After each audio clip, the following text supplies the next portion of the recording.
Welcome to Season 2, Episode 6 of the BRASH Sports Podcast, brought to you by Toll Roads. Have you ever wondered how much of your hard-earned tax dollars go into funding roads every year?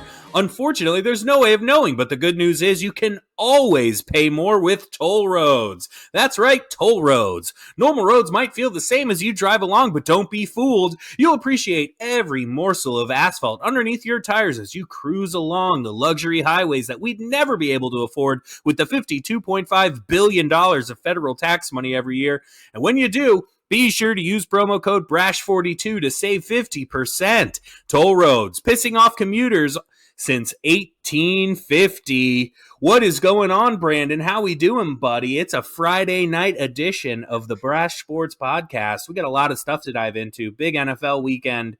A lot of stuff to break down. What's on your mind, bud? How you doing? Happy Friday, my friend. It's good to be back. This episode, of course, will be airing on Saturday, but we are recording on a Friday evening. So we're feeling good, feeling right. It's Friday night. Spoiler alert to anyone who thought that we are just recording live and it just comes right out. It does take some time to edit and put out into the universe. Breaking a little kayfabe there, you know, when we do pre-record these episodes, there's an editing process that has to take place before they're posted. So there you go. Cat's out of the bag. What are you going to do? Okay. I'm glad we got that off our chest because it had been bothering me week after week. It avoids a future brash conspiracy theory that might arise. So we're nipping that in the bud right away. Here we go. I thought those guys were live. They told us. No, we didn't. No, we didn't. No one ever said that. Right, let's move on to some headlines, Brandon. Well, the headlines, as of right now, this Friday evening, strictly injury related. We're just going to discuss a couple injuries to report in the NFL world. First and foremost, of course, being that Tua injury that he suffered in last night's football game. That was rough. It was a head and neck injury. Yeah, and he was doing that claw, throwing up gang signs. He was doing the claw, and everyone's scared of the claw, especially when your quarterback is doing it on his back. That's a good reference. Everybody, you like that? Everybody looked really scared, dude. I didn't know what was going on. I thought he was like showing somebody that like he had an injured or broken finger or something, but no, it was just some nerve damage. But he's been released from the hospital.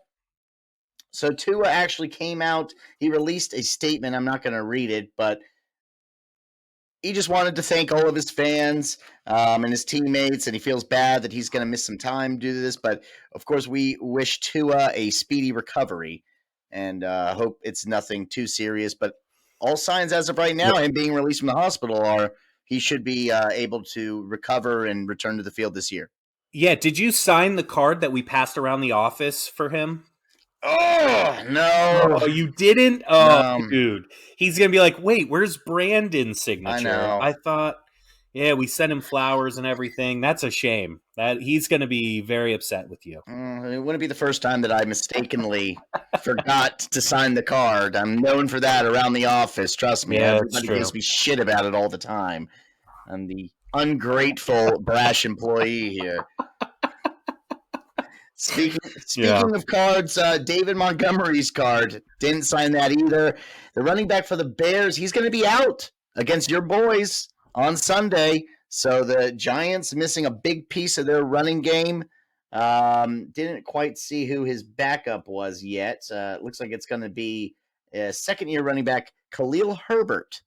Will get the majority of the runs. And actually, he had majority of the runs from what I remember from last week, too. So, Khalil Herbert.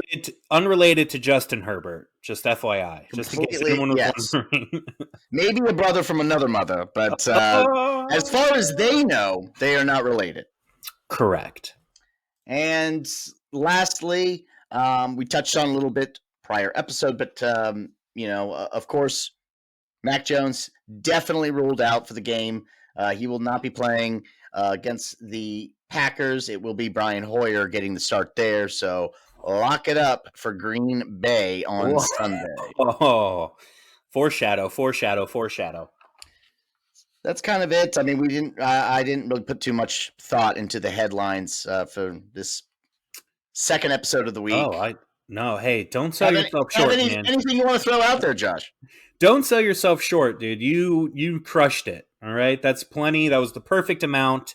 Don't overthink it. I think we're good on the headlines. There wasn't a ton out there. I mean, that one tight end, the former tight end for Dallas, died climbing rocks, but that escaped the news media real fast. They couldn't wait to bury that story. So I don't know.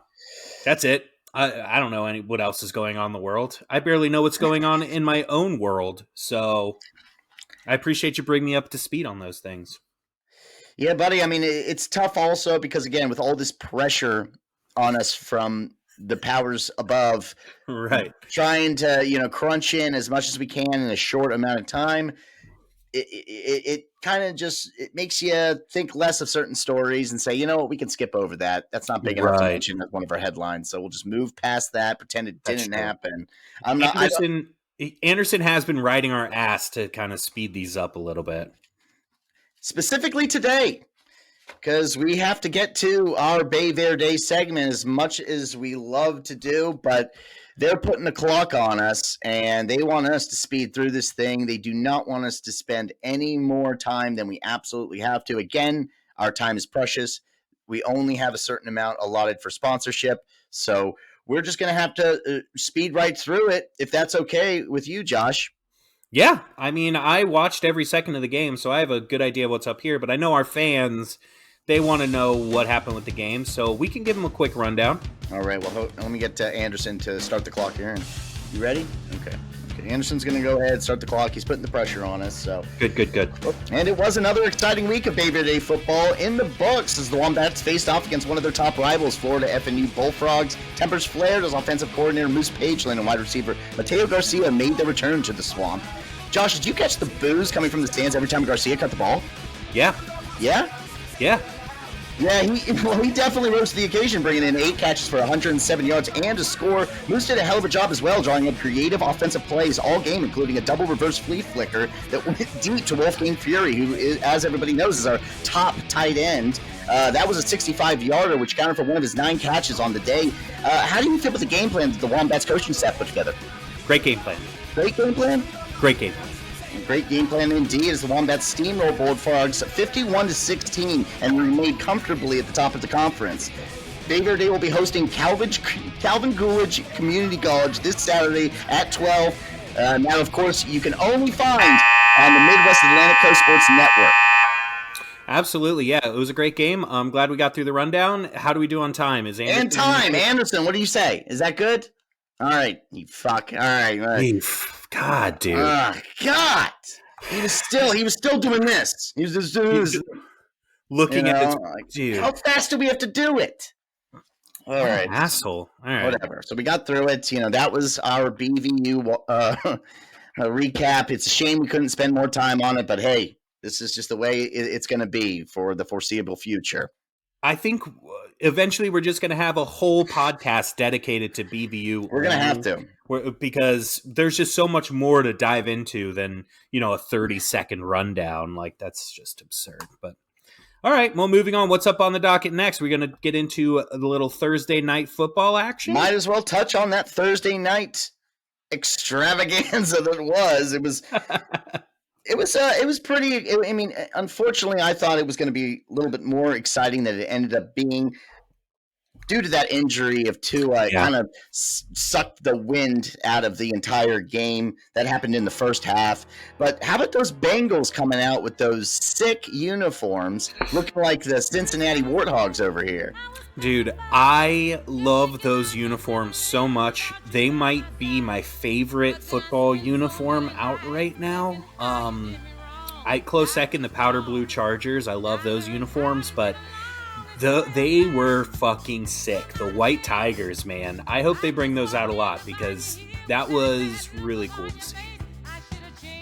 They looked so good that I told you while the game was going on, I just have a feeling that we're going to see more and more and more, and then eventually that could be their new jersey. They could just move to white and black instead of the orange and black. And The orange and black has run its course, but it doesn't matter how long they keep those uniforms going.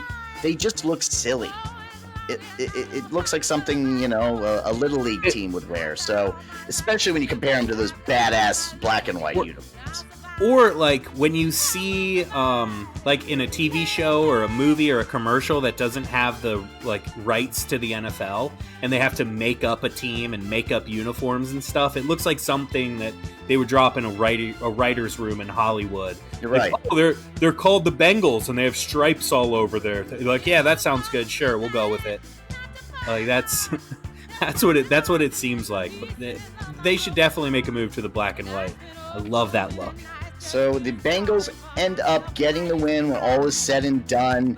They outscored the Dolphins 13-3 in the second half, finished with a final of 27-15. Burrow finished the game 20 of 31 for 287 yards and 2 touchdowns. Yeah, he had a great game and made a lot of clutch throws. And I will say this, like, Teddy Bridgewater consistently is such a phenomenal backup quarterback. He is. Like, the guy just comes in and plays well. Like, I don't know if he was the reason they lost the game, but he certainly played above what you would expect when a backup quarterback comes in. I mean, right out of the gate, he didn't need time to warm up. Like, he had to fucking through a rope the second he hit the field. So, God, just hats off to that guy. Right. Like, he's just done it for years, and it always looks good when he comes in.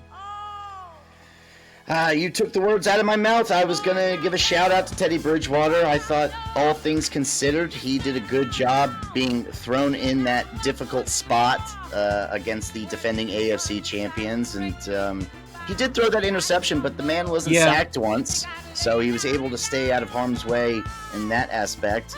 And, hey, shout out to the Bengals offensive line. Yeah. Keeping Burrow pretty much off the ground. They only allowed 1 sack for 6 yards the entire game. Yeah, I mean, pass rush isn't one of Miami's stronger elements, but the Bengals' offensive line has looked so bad all year. I know they made some changes this week, so it looks like they worked out. Joe Burrow, clean pockets, throwing ropes. T. Higgins had a monster game, so I don't know. I think the Bengals could be back. They could be a force to be reckoned with. And my preseason prediction of them missing the playoffs could be in big trouble right now.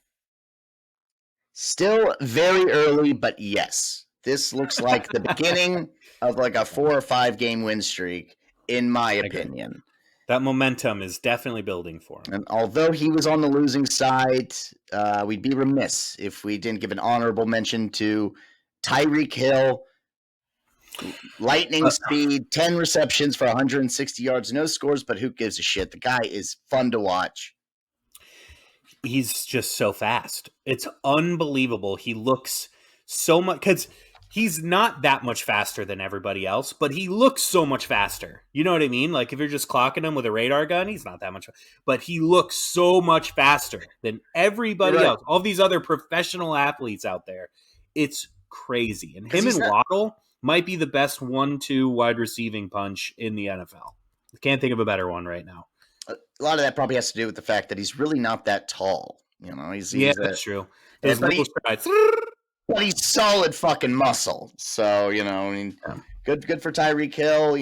Hey, Dolphin Nation, don't be too hard on yourself. Again, these Thursday night games, quick turnaround. You got to travel away. Josh and I knew that the Bengals were going to get the win. We didn't quite, of course, see the Tua injury coming, but I feel like even with Tua on the field, they still would have found a way to get the dub. So agreed. Way to go, Bengals, getting to 2-2, and keep your chins up, boys, in Miami. It's not too much to worry about. Hey, you get a nice break before your next game, and your next opponent, they won't have as many days off to rest. So look at it that way. Way to put a positive spin on it at the end there, Brandon. That's I like what I do, man. I don't want people to be too down on themselves. Yeah, I like that a lot.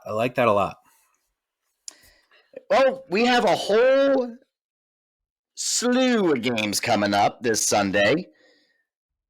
First London game of the season. I believe are they having 2 or 3 this year, Josh?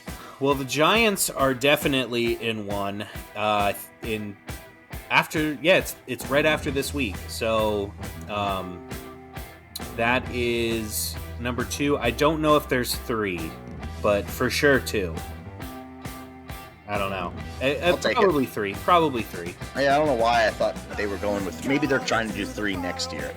They're really trying to get a lot of games in London. It's bullshit. But I don't agree with it. I just don't like how they're taking games away from these home crowds.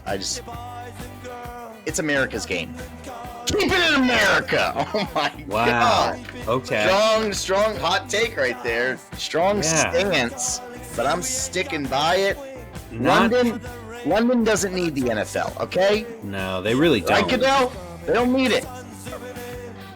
Yeah, they really don't. I mean, genuinely, they don't. I mean, I don't even know. I've never really tracked, like, how attendance does and hype over there. Is it a big deal when the NFL comes to town? I know that they sell out very fast when the tickets are up for grabs. I believe one of the games they sold out in like a matter of hours. How much of that though is American fans traveling over there? Because I was propositioned by numerous people to go to the Giants-Packers London game, and I told them, "Hey, I'm poor. I can't do that. What do you expect from me? We don't have nearly enough sponsors on this show in order for me to go report live from the game. Maybe next time the Giants are in London, but I think a lot of American fans travel over there, which could be a big reason why they sell out so fast. Or who knows? Maybe all those fucking Londoners are just hankering for some American football. I just find that hard to believe. I don't know why.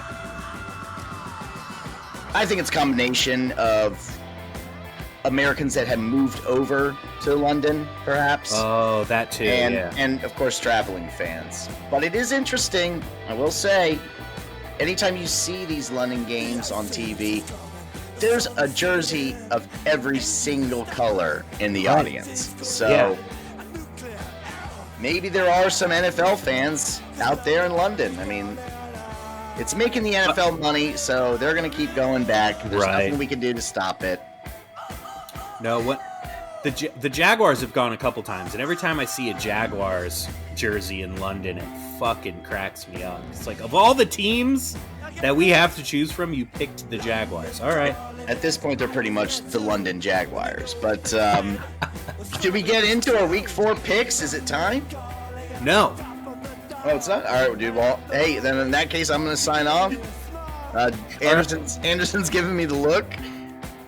I think we had a hell of a show, man. I think we just stop right here. I know. Right now is a good tonight. End it. All right.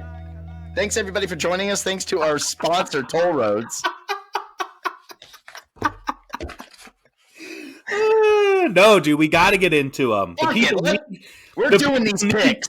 The people need to know who we think are going to win. Let's start off with that London game. The Vikings versus the New Orleans Saints in London. I'm going to assume that's being played at Wembley, right? Yeah. Certainly hope so.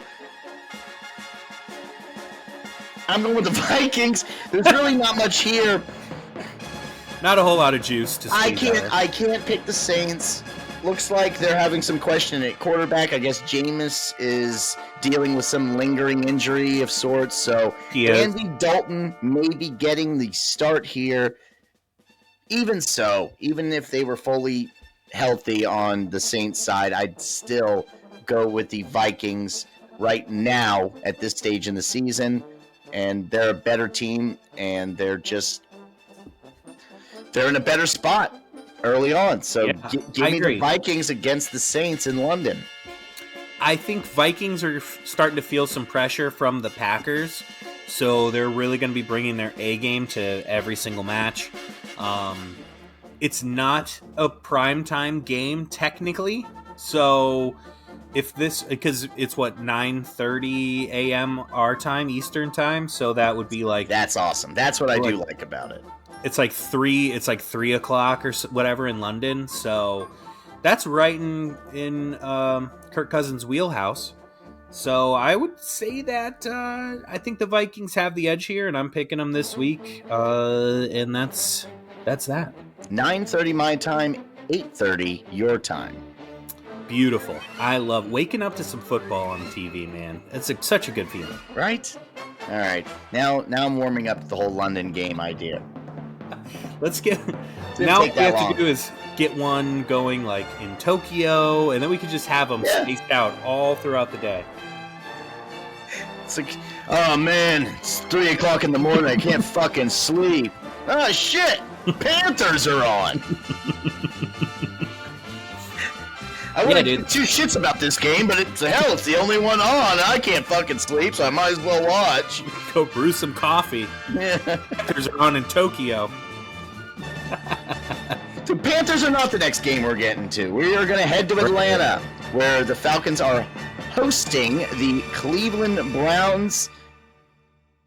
Falcons coming off of their first win of the season in Seattle. Impressive in my book, given the distance they had to travel and the crowd in which they had to play in front of. It's difficult playing in Seattle. I was high on Atlanta in terms of I felt like they weren't getting enough respect. They even surprised me because I picked the Hawks in that game. I am not giving the Browns that respect this week. I am going with the Falcons, and I think this is when they do string together that, consecutive victory, start feeling better about themselves, and perhaps make an argument as a legit contender in that what you consider the NFL's worst division. So give me the Falcons against the Browns. Okay. Yeah. Browns currently favored by 1. I do not hate that pick. I think it's a total coin flip game. I do think the Browns roster overall is a little bit better, but I also think the Falcons are a good quarterback away from being like a top 5 offense. Like Drake London has turned into a star. Kyle Pitts is obviously a fucking machine. Fucking Cordarrelle Patterson is all over the field all the time. People keep sleeping on him, but he's constantly just putting up numbers.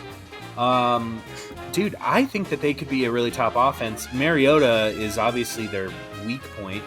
And on the other side of the ball, I think Jacoby Brissett has played extremely well this year, given the circumstances. So, given all that, I do like the Browns a little bit better here. I think you're flipping a coin for this game, and I just happen to land on Browns. So I'm picking the Browns this week. Ooh, all right. You say the Falcons quarterback away. Desmond Ridder waiting in the wings. I can't wait to see him get his opportunity. I have high hopes for the Cincinnati Bearcat when he gets his chance for the Falcons. Keep forgetting about that kid. Let's just get this one out of the way. My boys are traveling to Dallas to take on the Cowboys, and it's tough to make an argument for the Commanders / Redskins / Washington football team to get a victory away from home after getting annihilated by a divisional opponent in the Eagles last week, but I simply cannot pick the Cowboys against my boys. So for that reason, and really that reason only, I'm picking Washington all day. In this case, every day. Well, I personally would love to see it because I would prefer to see any team beat Dallas, just like with Philly. Like any team playing them, I'm rooting for. So I'd love to see it, but I don't think it's going to happen. I think Dallas's pass rush, man, holy shit, that front seven is insane. Micah Parsons is making a case for defensive MVP this year. He's very, very good. I do think it's going to be kind of a low-scoring game, so bet the under. I don't even know what it's at, probably around 40 or so. But love the under here. Yeah, overall, I got to pick the Cowboys. I just don't think that Carson Wentz stays off the ground very much. I don't blame you. I think the Cowboys' defensive line is arguably better than Philly's defensive line. So with the Commanders' offensive line in complete shambles, as I've mentioned before, not an excuse, but a reason for the Cowboys to just have a day against the Burgundy and Gold. Dallas currently favored by 3. The over-under you mentioned is sitting at a 41.5 at the moment. Okay. Yeah, that's about right. I like the under. That's, to me, feels like a 16-13 type game. This Probably is just less. real quick, and then we'll wrap this one up. I just feel like this game is really a must-win for Ron Rivera. Yes, it's only week 4, but the man looked so fucking confused on Sunday against the Eagles. He's got to show that he has these guys ready, and specifically ready in the first fucking quarter of the game. None of this getting shut out 22, 24 nothing in the first half. Score some goddamn points. Try scoring on your opening drive, Ron. I don't know. He's got to prove something.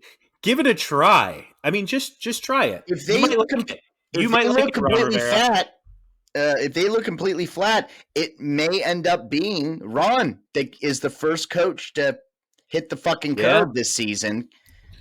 No excuses. The excuses are gone. You picked Carson Wentz. That's your quarterback. You made your bed. You gotta fucking sleep in it. So we'll see what happens. I'm picking the Redskins because I have to, but I am not feeling too great about that one. Let's go to Detroit. Seahawks are traveling to Detroit. This is definitely a fucking toss-up. Both these teams currently sitting at 1-2. It is a battle in the NFC. Lions currently favored by 3.5. The over-under is sitting at 48. I really could have gone either way with this one. Detroit dealing with some injury news, unfortunately. They will be without their top receiver, St. Brown, and Swift is questionable. And I believe I most recently heard he's actually now doubtful. What is it? Jamal Williams? Is that his name? Yep. He's solid right now, man. I mean, in fantasy, he's fucking killing it.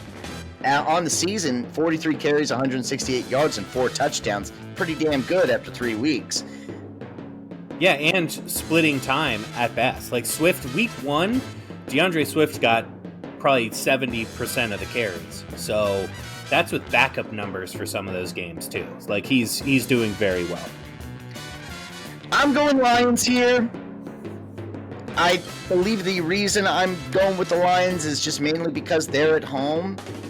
I believe they're better than they're getting credit for. This is their opportunity to really come out and show everybody that the Seahawks have no business in Detroit. I got the Lions not only winning, I got them winning by 13 or more. Yeah. Lock it up. Wow. Okay. 13 or more. I like that. I've been high on the Lions all year long. I think they're very good. I think that Seattle's really bad. They've kind of proven me wrong a little bit in spurts, but I think Lions are clearly the better team. I do think it's going to be a lower scoring, closer game with Amon St. Brown out. That guy is unbelievably good and unbelievably underrated. So I would take the under and I would bank on a closer game. But I think the Lions could still cover. They are definitely 3.5 points better than Seattle on paper. So at home, love the Lions this week. That's a great pick. All right. Well, we agree on Detroit getting the victory at home against the Hawks. Let's move right along to a divisional matchup. The Tennessee Titans headed to Indianapolis to take on the Colts. Colts riding high after that big upset on Sunday against the Kansas City Chiefs. Yep. Tennessee also getting their first victory in Vegas. They were at home. So excuse me. They were at home, but it was against Vegas. So both these teams are confident. Divisional matchup. If this were week 1, I believe you would hands down be picking the Titans. I think maybe your opinion will have changed after the first 3 weeks, but mine hasn't. I think the Titans are a better team. I'm not buying the fool's gold of the Colts upsetting the Chiefs. This is one where all the Colts fans are going to be loud and proud and excited, thinking, yeah, this is it. We're gonna get 2 wins in a row. And the Titans are just going to stomp on their hopes and dreams. They get the victory. Give me the Titans away in Indianapolis. Yeah, I see this game a little bit differently. I think it's going to be a very close game. I think it has coin flip written all over it. I think either team could come out of here with a win. I think Tennessee's rush defense has gotten better, but I keep thinking about Saquon week 1 at Titans, putting up 160 yards, rushing, 30 yards catching. I think Jonathan Taylor could be primed for a huge day. And I think that keeps the score kind of close. I don't see this as a shootout. I think it's Jonathan Taylor versus Derrick Henry. Rushing battles always lead to closer games. So I do think it's a coin flip, and I do tend to give the edge to the home team in coin flips. So I'm actually picking the Colts here. Okay. And I did say they'd stomp on their hopes and dreams, but that didn't necessarily mean they're going to win by 20 points. Okay. They could just kick a last-second field goal and steal the victory in front of the Colts home crowd. That's still a gut punch. So just to clarify. I see what you're saying. Okay. So right now the Colts. I heard the word stomp, and I just thought. I know. The Colts currently favored by 3.5. Over/under in that one is 43. Let's go to MetLife, where the Bears are coming to town. They want a piece of the G-Men, Josh. Let's start off with you. Where are you leaning on this one? I like how you said that like they had a choice of where they could go play. Yeah, exactly. We want a piece of them. We're going to play in New York. Yeah, them. So I love the Giants this week. I think we match up really well against the Bears. I think David Montgomery being out is huge because Justin Fields has just shown that he can get rattled very easily, and all of our pass rushers are back. We're going to get in his head. We're going to blitz him a lot with Wink Martindale. His fucking defensive schemes are a thing of beauty. So I think Justin Fields is running for his life, and I think he's just not that accurate when he has to run for his life. And he's a young quarterback, so running for his life is his first option. And I think the Giants win not easily, because we never make it easy, but I think we win. Real quick, did you say your defensive coordinator's name is Wink? Yeah. Wink Martindale. Wink Martindale. All right. He's been in the league forever, too. He's awesome, dude. He draws up these crazy schemes and blitzes. It's fun to watch. Well, that wink could turn into stink real quick if they allow Justin Fields to get over 10 completions, because the man has a hard time doing that. But I'm also going with the G-Men. Give me the Giants all day at home against the Bears. Come on. That's an easy one. Yeah, we have to win this game because the schedule just doesn't get very much easier after this. So we need a big win here. Another NFC East team hosting... I don't know. Hosting a mediocre squad, I suppose, but Jacksonville, I think, definitely, in a higher tier than the Chicago Bears. Much better quarterback play, that's for damn sure. Jacksonville headed to Philly to take on the Eagles. This one, interesting, dude. Doug Peterson going to play his former team that fired him 1 year removed from a Super Bowl win, their first ever. Still till this day, don't understand that decision. But even with Philly playing as good as they are, again, looking like the class of the conference at the moment, definitely head over heels favorites to seal the division championship. Not really much I could say. I'm excited to see Doug Peterson. I hope he surprises everybody and gives the Jags a win away against a 3-0 Eagles team. But I don't see it happening. I'm going with the Eagles. I think they'll actually make it easy because they just look really fucking good. And again, it pains me to say that, but yeah, no, I totally agree with everything you just said. I wish this game was in London so all the London Jaguars fans would be showing out to help out those boys, because I think they're running into a really tough matchup right now. Eagles at home, hard to beat. Jalen Hurts playing out of his mind. I just don't think Jacksonville has the firepower to keep up with them. But look at Trevor Lawrence to pad those stats in garbage time to help with my preseason prediction.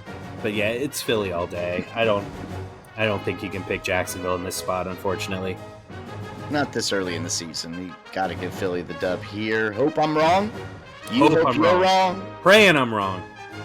But our heads are telling us to go with the Eagles there. So let's go to Pittsburgh. That's where the Jets are traveling.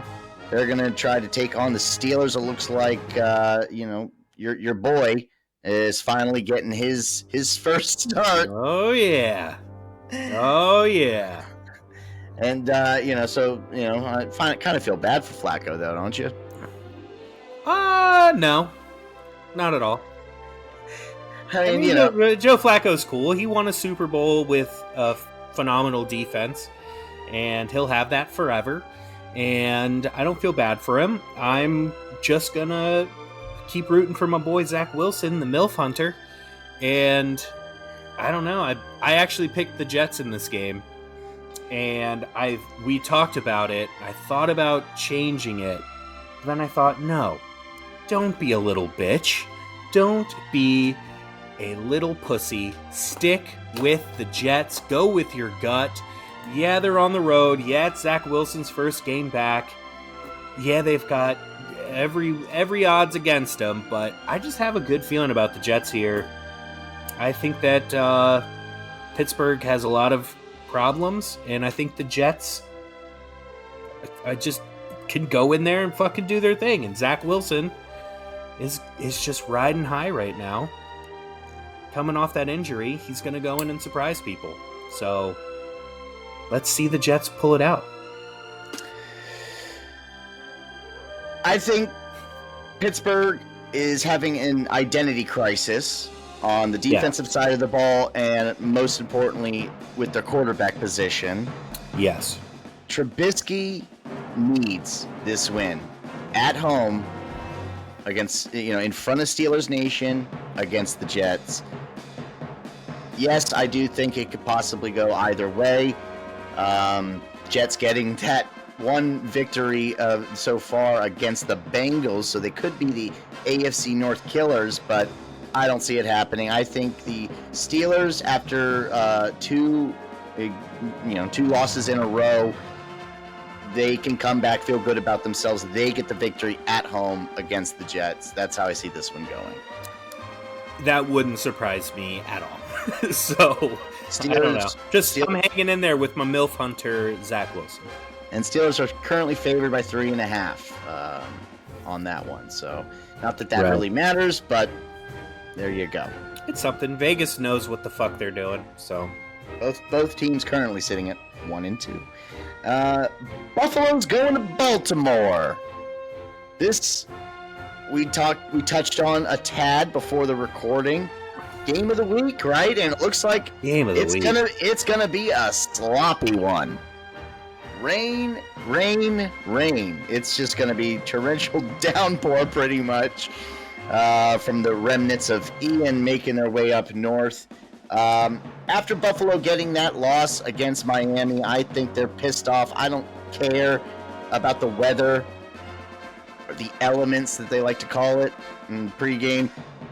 I'm taking Buffalo. They're a better team. They're angry. They're going to find a way to get this dub because they are not going to allow their offensive coordinator to lose his shit in the box yet again. Give me the Bills against the Ravens in Charm City. Yeah, I agree with all of those points. Buffalo's the better team. I still think that they're the best team in the AFC, probably the National Football League. Baltimore might be my second favorite team in the AFC. So this to me is clearly game of the week. Yeah, I think Baltimore is better than the Bengals. They're better than the Titans. They're better Chiefs than and the Chargers and the Chiefs and Chargers. Yeah, I think so. Chiefs are, I don't know. They've got issues, man. Baltimore is such a good, well-rounded team. Great defense, great special teams. Better than the Broncos? Poor Broncos. Aww. But Baltimore is very good. I think that they're going to be Buffalo's biggest hurdle. And I love the Ravens this week.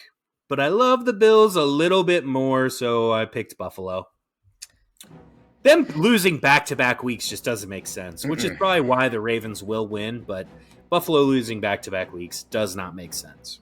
Playing it safe. We're going with the Bills in Baltimore. Now we're moving right along to Houston. The LA Chargers taking on the Texans. Mentioned it before. Herbert looked a little unsure of himself last week as they got completely demolished by the Jacksonville Jaguars in LA. Didn't see that coming. Could have possibly seen the Jaguars' victory, but the way they just manhandled them, it made me think what I had predicted prior to that game, which is I think they've rushed back Herbert, and that's not going to bode well for them for the next few weeks. They should have just let him rest a couple weeks, get nice and healthy, and come back. There's going to be a hangover effect from that stupid loss against the Jacksonville Jaguars.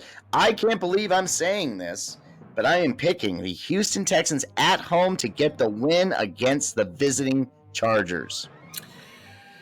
Yeah, I could not do that. No, I think I don't blame you. Chargers are just miles away, just miles ahead of them.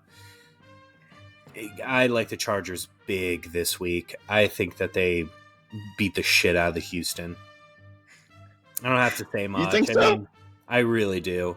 I think this is a big bounce back week. I think last week was more of a fluke than it was anything else. All right. I like Chargers big. Chargers big. Okay. Texans defense currently allowing 19.7 points per game. Isn't great, but I don't know. I'm high on the Texans defense. I don't know why, but hey, we'll see. Chargers currently favored by 5.5 on that one. So if Herbert has a bounce back and looks like he's completely healed up and ready to go, I'll be happy. I just don't think it's going to happen. Not this week. I see the biggest upset of the week being the Texans over the Chargers. Moving right along, let's go to Carolina, where Arizona Cardinals are visiting the Panthers. I said it before, I'll say it again. I cannot pick the Panthers for any reason unless now they play the Saints. So I will most likely pick them next time they play the Saints. But if the Panthers are an option, I'm going with the opponent. Give me the Cardinals against the Panthers just because the Cardinals are playing the Panthers. Yeah, this to me feels like a game that Arizona's been bubbling under the surface, waiting to pop. And this to me feels like the week that they're going to pop. Carolina's pretty bad. Christian McCaffrey, of course, has a fucking quad injury. He's questionable. He'll probably play, but it'll be limited, I think. They haven't been using him that much this year anyway. So I think Arizona wins, and I think they win big. I've got Arizona all day. You're not going to believe this. Panthers currently favored. Yeah, I know. It's bizarre. I don't understand. It's by one, but still. What does Vegas know that we don't know here at Brash Sports? They know everything. This one's intriguing. It's a bummer that Mac Jones will not be playing, but I'm kind of excited to see Hoyer get back out there and show him what he's got left in the tank as they travel to Green Bay to take on the Packers. Packers were my NFC champion pick. They're at home against an injured Patriots team. I have to go with the Packers. There's not much to break down here. Aaron Rodgers, he's going to get better every week, unless, God forbid, some injury occurs. So, he's going to keep gelling with his new young receiving core. And as long as Aaron Jones is on the fucking field, give Aaron Jones the goddamn ball. So this one I could see being a complete annihilation of the Patriots. Give me the Packers to make up for that boring game in Tampa and show everybody what firepower they got cooking over in Green Bay. Yeah, I'm with you. I think if this is in New England, it could be a little bit closer of a game, and I wouldn't be mad about. I think the spread is about 9 points right now. 9.5. Yep. 9.5. Like, I don't think that that's a terrible bet. Again, I think that New England's really just going to rely on their defense and their run game and try and keep it to a low-scoring game, which bodes well for them. But I don't think there's any way in hell that Green Bay loses this game. I think that they're going to take care of business. They're going to prove that they're better. I don't know if it's going to be a blowout, but I do love Green Bay to win. We agree there. Give us the Packers at home against the Pats. Now, this will be our last day game on Sunday. Our favorite, the Denver Broncos, traveling to Vegas to take on a divisional opponent in the Raiders. And the Raiders sitting at 0-3 right now. Definitely wouldn't have predicted that before the start of the season. They are favored at home, 2.5. They should be favored at Allegiant Stadium. I will not be high on the Broncos all season. I wasn't high on them in the offseason, even after the Russell Wilson signing. The 2-1 record that they're sitting at right now is a fluke. They're going to look back at that and wonder, how the hell did we ever have a winning record? It comes to an end on Sunday, at 4:25 on CBS Eastern Time. Tune in to see the Raiders beat up on the sorry-ass Denver Broncos. I'm sorry, dude. Hey, this is an opportunity, though. If they win this one against the Raiders, I can't really talk shit about them anymore. So this is it. This is it. If the Raiders, and I won't be high on the Raiders anymore either. I'll just count the Raiders out at 0-4. That's why I just don't see it happening. The Raiders have to be in the hunt. I think the Raiders have a matchup problem with Denver. And I think Denver comes in and handles business on Sunday at 4:30 on CBS. 3:25 Central Time. 3:25 Central on CBS. Mm-hmm. But that promo that you did was fucking fantastic, by the way. Yeah, dude, I genuinely think that the Denver Broncos secondary can shut down Vegas wide receivers, and Vegas is kind of one-dimensional. They need Devontae Adams to have 200 yards, or else they're fucked. And I think Denver can hold them. And I think Denver is just more well-rounded, better roster, better defense, better quarterback. I know you're low on Russ and high on Derek Carr, but Russ is better. I like Denver. I'm with you in the fact that I cannot believe that the Raiders could be looking at 0-4. That's crazy to me. But I think it's going to happen. I'm picking Denver this week. Surprisingly enough, Courtland Sutton is coming in as the top receiver in that matchup into week 4. I would have just eyes closed. I would have picked Devontae, just assumed, but no. Courtland Sutton, he looks like he's the top receiver for Russ. So I hope he has a good game, but I really hope the Raiders can get on the winning side of things and get to 1-3 and start, making a case that they're good and the Broncos aren't. We'll see. I don't even know any Broncos fans, so it's like, I really shouldn't give a shit. I don't know. Like, Yeah. I just have to stick to my prediction that the Broncos will be disappointing. But again, if they find a way to get this win, in Vegas, then I got to throw that out the window and just have an open mind moving forward. You will see about that. Then we go to our Sunday night matinee. It is the actually, that's not a matinee, is it? No. That's the opposite of a matinee. Yeah. But I'm going to call it the Sunday night matinee. With the Chiefs, the Kansas City fans and the Tampa fans, they are going to be waiting all day for this one. And it's Tampa hosting after the hurricane comes rolling through. They thought about moving it to another location, but they're sticking with it. They're going to play in Tampa. I guess Tampa got a little lucky from Ian. I guess it dodged a big bullet there, but yeah, a lot of Southern Florida fucked up at the moment. Will that be an emotional kick for the Bucks to go out there and look like a former champions of not too long ago? No, I don't think so. I think the Chiefs win handily this one, completely expose the Bucks for what they really are. Bucks currently at 2-1. Again, the line is even, so it is a true coin flip. But give me the Chiefs all day in this one. I think that this will be a cozy victory for Mahomes and the boys.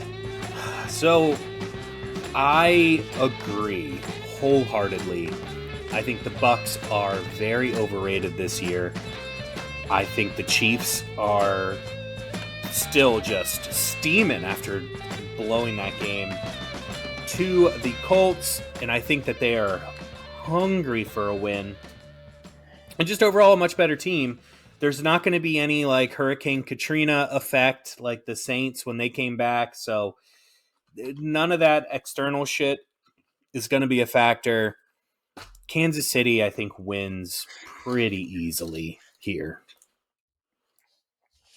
Well, there we go. I said that last week, but I love them this week. I love them in this spot. I honestly wouldn't be surprised if I only get 3 right. At this point, it's pretty bad. Nothing surprises me. Or I get 1 right and it's the Redskins. I can totally see that too. Like, that's the only one I get. That's the only one that matters. But that's the only one. I'd be fine with that. I'd be cool with that. All right, cool, whatever. Monday Night Football. Another NFC West matchup. It's the Rams going against the 49ers in San Francisco. What is it, Levi Stadium or some shit like that nowadays? Yeah, I think so. Yeah, it's gonna be just Candlestick, man. Candlestick it's was Candlestick. Cool. It's Candlestick forever. And give me the Rams. I just think the Rams, again, going off of what I said last week, this is where the defending champs are just getting better and better every week. Great opportunity for them to have that extra day off to get prepped for a sorry-ass 49ers offense. They can't seem to get the ball to Debo. Just hand him the ball. He'll do the rest. They don't know what they're doing. Kyle Shanahan looks confused on the sidelines. And I just have no reason to pick the 49ers in this one. I think the Rams are just head over heels a better team, and I think Stafford and Cooper Kupp get the job done. Rams currently underdogs. 1.5 right now they're giving the 49ers, or giving the Rams, or you know what I'm saying. Yeah, I know what you're saying. I was surprised at that line too. I think the Rams should be favored in this game, but I do think it'll be close. I think that you don't give the 49ers nearly enough credit. I think that they are just stacked on just great offensive line, great D-line, really solid roster. Jimmy G is just a game manager. He's not going to lose the game for them like Trey Lance could lose the game for them. So I think it will be a close game, but I give the edge to the Rams too. The Rams are going to find that rhythm that they had last year and just just get in it and get moving. And I think that they're going to start getting on a stretch of just blowing teams out. It's not going to be this week that they're blowing anybody out, but I think this will propel them. This will be a huge momentum boost for them, and I think that they are going to take it very seriously and come out with the win. But I do think it's going to be like a last-minute field goal type win. Okay, so we're both taking the Rams in this one. There is a tiebreaker for total points scored on Monday night. Oh, shit. I didn't do that.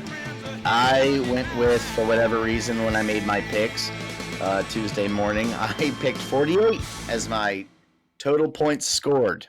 Yeah, I like that. I think this game will be like a, 21 to 24, maybe 23, 26 type game. So I would go I'll go 47. Oh, you sneaky so bastard. I can have the under. Yeah. I'm going to bid $1. Yeah, I knew it. Yeah, that's right.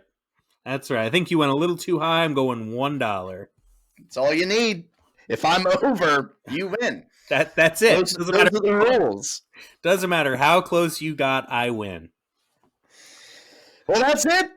Those are Week 4 NFL predictions. Lock them up. I can't wait. Actually, I'm not really that fired up for my game, but of course I'll watch as much as I can. I mean, I barely made it through the first half of our last game when we got completely just shit canned all over by the Eagles. So I'm still fired up. I fucking love football, and it's now that we got an early morning game in London. Hell yeah, let's love it.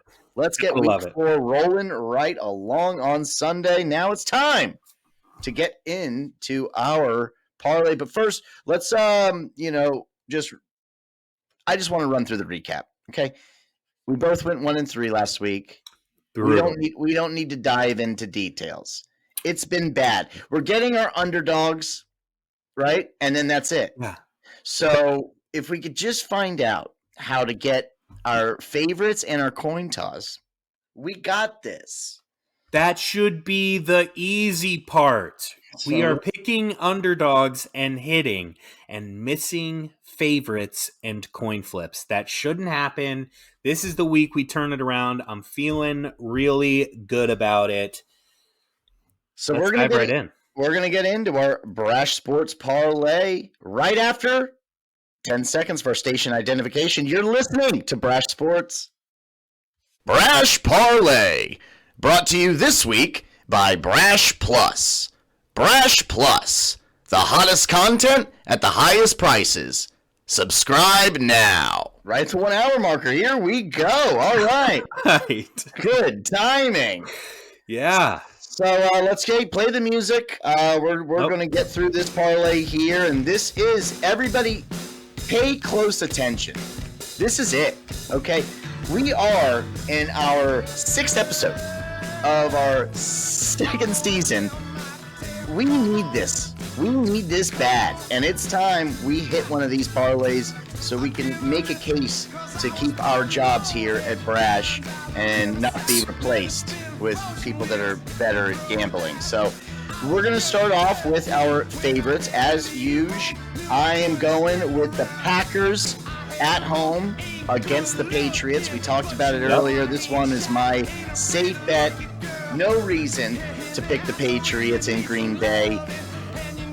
And the Packers are just, in my opinion, defense and offense, a million times better than the sorry-ass New England Patriots. So give me the Packers currently money line at minus 480. Yeah, no, I love that pick. That one's gotta hit. Like, there's no way that one doesn't hit.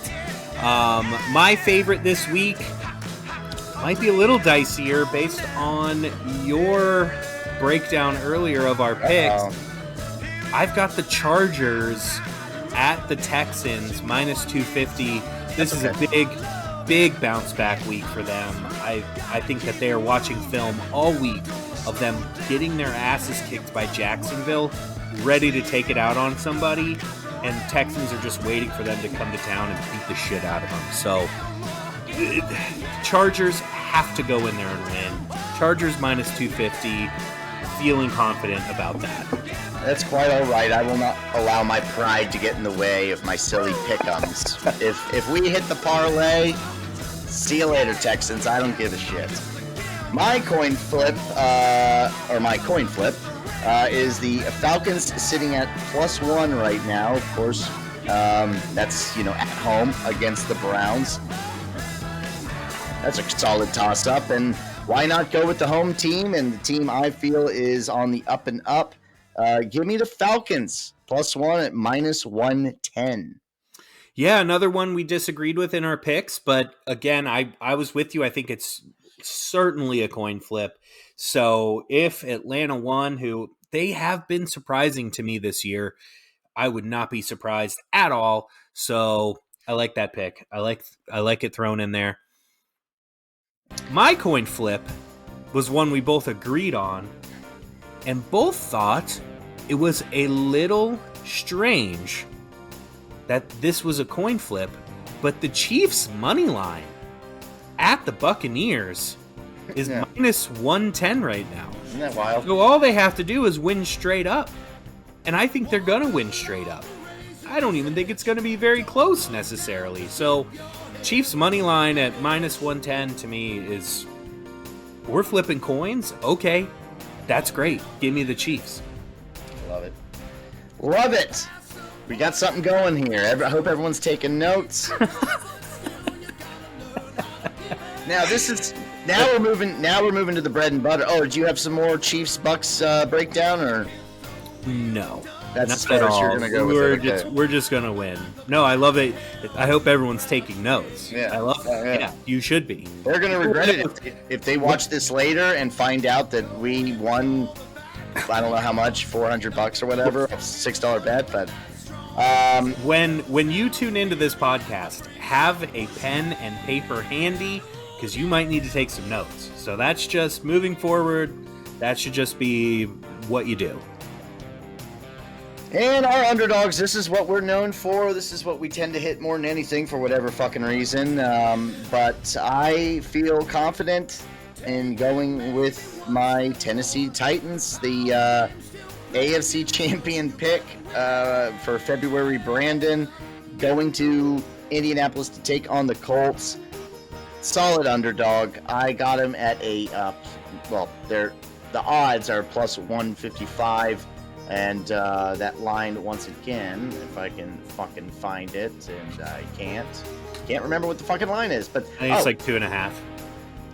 Colts favored by 3.5. So 3.5. Give me the Titans on the money line +155. I like it. Another one that we disagreed on, but I said it was a coin flip. I gave the edge to the Colts because they're at home, but you could literally go either way. And if you're going to get underdog odds on a coin flip, you take it every time. Write that down, people with notebooks and pens. My underdog, I decided to go ahead and move the line again. As you remember last week, I stretched the line of the Ravens at New England up to 9.5. They won that game easily. Mm-hmm. I think another game that's going to be won pretty easily is the Cardinals at the Panthers. Right now, the Cardinals, if you move the line to -4, meaning they only have to win by 4 points, it's +150. So you're getting good underdog odds. Nice. For a Cardinals line that should be there. Eye test says the Cardinals should be 4-point favorites in this game. So I'm moving the line. I'm stretching it. Cardinals -4 at the Panthers +150. Feeling good about that one. That's our winning parlay. What does that bring us to? I like it a lot. That is +38.40. So a $6 bet, not as high as the other ones, but those haven't exactly panned out. $6, as is tradition, will pay out $230.38. I thought it'd be more than that. No, we our underdogs are not quite as extreme as previous weeks. So Usually we're in like the plus 200, plus 300 range for our underdogs. This week, plus 150 in Vegas's eyes isn't a huge underdog. So, look, when we have like plus 4,000, plus 5,000, plus 6,000 odds and we're missing, it does us no good. We're throwing $6 in the trash. So if we can win 230, that's better than nothing. And I feel really good about this one. So let's lock it up. $230 coming our way. I'll take it to improve everything around here that needs improvement, which is everything. So that does it for the parlay. Feeling good about it. Hope you wrote it down. And I think that does it for the show, too. What do you think, Brandon? That's it. Time to wrap it up. We're getting the signal from Anderson. So just a special thanks once again to Toll Roads for getting this episode going. As always, thank you, Sheena Easton, for being our best, our favorite, our everything. And don't forget to subscribe to Brash Plus for the limited time promotion that's running at $6.99. That's going to change in the coming days. You want to jump on that because once you subscribe, it's locked in. So try to get that subscription to Brash Plus as soon as possible. It's locked in until we change it. It could change tomorrow. There are no rules. So you might just want to hop on it the moment you hear this. Fucking A, man. Well, hell of a show, buddy. Let's get it going. Let's win this parlay, and I will see you next time. All right. Thanks, buddy. Let's go. NFL Week 4. As I walk through the valley of the shadow of death, I take a look at my life and realize there's nothing left. Cause I've been blasting and laughing so long that even my mama thinks that my mind is gone. But I ain't never crossed a man that didn't deserve it. Me be treated like a punk, you know that's unheard of. You better watch how you're talking and where you're walking, or you and your homies might be lying in chalk. I really hate the trip, but I gotta low. As they croak, I see myself in the pistol smoke. Fool, I'm the kind of G the little homies wanna be like, on my knees in the night, saying prayers in the street light. Been spending most their lives living in the gangster's paradise. We've been spending most their lives living in the gangster's. Let's go ahead and get to our BVU recap. And it was another exciting week of BVU football. In the books, man, Wombats faced off against one of their top rivals in Florida FNU Bullfrogs. Tempers were flaring as offensive coordinator Moose Pageland and wide receiver Mateo Garcia made their return to the Swamp. Josh, did you catch the boos that were coming from the stands as Garcia caught the ball? Yeah. I mean, every time he caught the ball. Yeah. Yeah, well, he definitely rose to the occasion, bringing in 8 catches for 170 yards and a score. Moose did a hell of a job as well, drawing up creative plays all game, including a double reverse flea flicker that went deep to Wolfgang Fury, which, as you know, he's our BVU star tight end. It was a 65-yarder, and that counted for one of 9 catches on the day. How did you feel about the game plan? Fuck! Almost! I was so close! That's all right. That was good. That was good.